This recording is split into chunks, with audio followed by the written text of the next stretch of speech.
Oke, Assalamualaikum warahmatullahi wabarakatuh. Selanjutnya kita akan menguji beda untuk dua kelompok tadi, yaitu kelompok mahasiswa laki-laki dan mahasiswa perempuan, menggunakan independent test untuk data parametrik ataukah Mann-Whitney-U untuk data non-parametrik. Nah, jadi pada video sebelumnya, karena data ini untuk dua kelompok data, yaitu mahasiswa perempuan dan mahasiswa laki-laki, sudah kita uji normalitasnya dan ternyata datanya berdistribusi normal, sehingga data ini termasuk data parametrik, sehingga yang kita gunakan adalah independent test. Nah, bagaimana caranya atau bagaimana langkahnya? Sekarang kita coba. Kita mulai dari analyze, kemudian compare mean, kita pilih independent sample t-test. Oke. Selanjutnya, untuk tes variabel, kita masukkan nilai total. Sedangkan grouping variabel, kita inputkan gender JK. Kemudian kita define group terlebih dahulu. Ini sudah grup 1, grup 1, grup 2, pilih continue.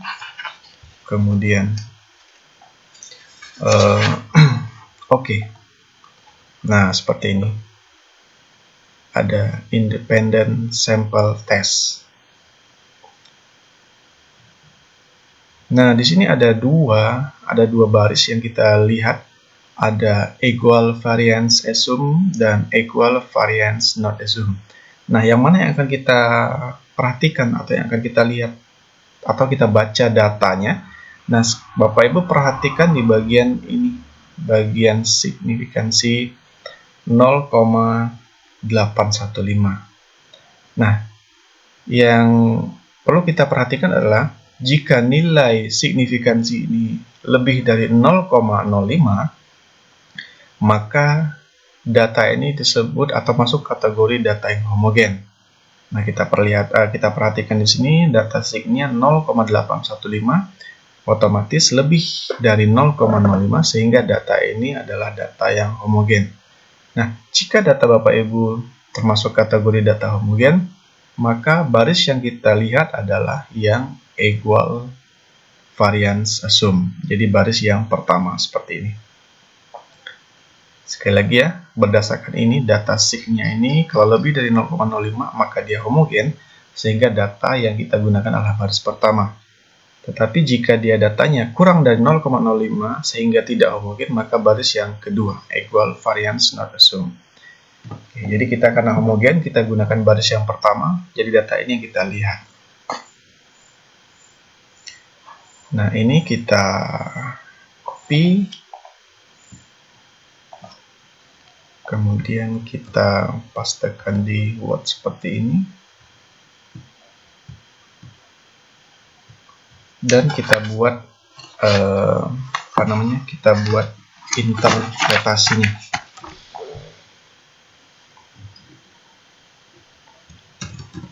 Pertama, karena nilai sig sama dengan 0,815 itu lebih besar dari 0,05, maka datanya homogen, sehingga baris yang dilihat adalah baris kedua ya, maaf, baris pertama, equal variance assume. Nah, ini hanya tambahan saja. Jadi baris yang ini kita lihat datanya. Nah, seperti apa interpretasinya? Interpretasinya kita buat seperti ini. Berdasarkan hasil uji beda dua kelompok dengan menggunakan independent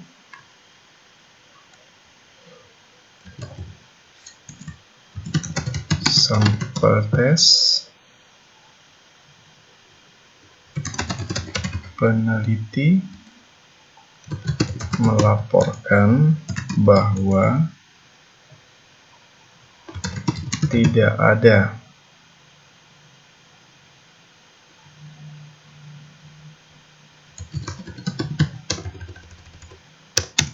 perbedaan yang signifikan dengan nilai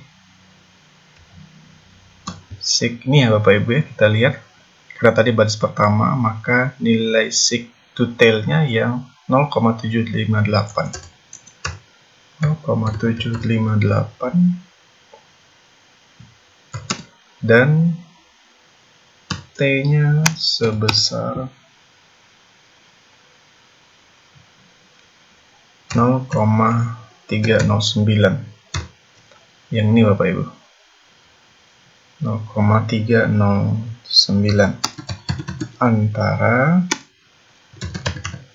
ketergantungan mahasiswa laki-laki dan mahasiswa laki-laki dengan rata-rata. Nah, di mana kita melihat rata-rata di output tadi. Nah, ini kita copy saja.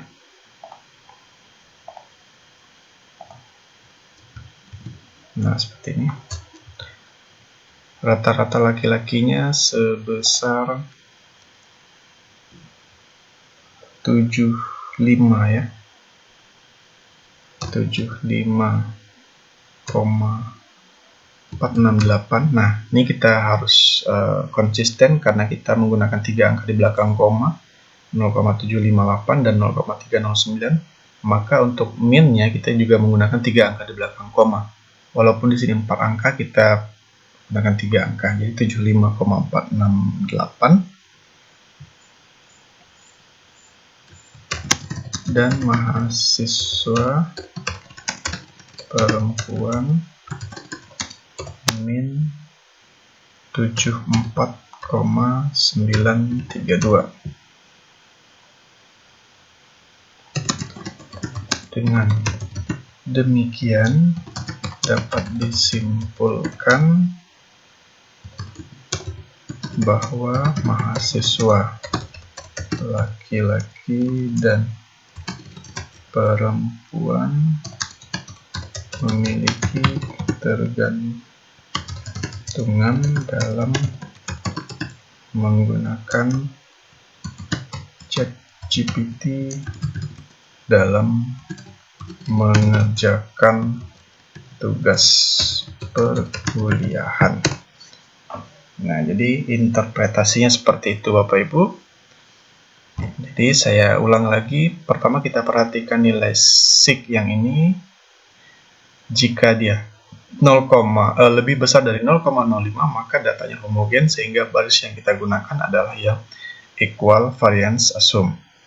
Tetapi nanti jika nilai sig-nya kurang dari 0,05 sehingga datanya tidak homogen, maka yang digunakan adalah yang equal variance not assume. Oke. Nah, jika tadi kita sudah melihat baris yang pertama, kita perhatikan ini lagi, sig to tail-nya. Jika lebih dari 0,05, maka datanya bisa disebut tidak memiliki perbedaan yang signifikan, sehingga tidak perlu lagi diuji effect size-nya. Ya, 0,758 dengan nilai T 0,309. Oke, begitu Bapak Ibu. Nah, ini untuk yang uji beda untuk dua kelompok data menggunakan independent sample test. Oke, selamat mencoba. Assalamualaikum warahmatullahi wabarakatuh.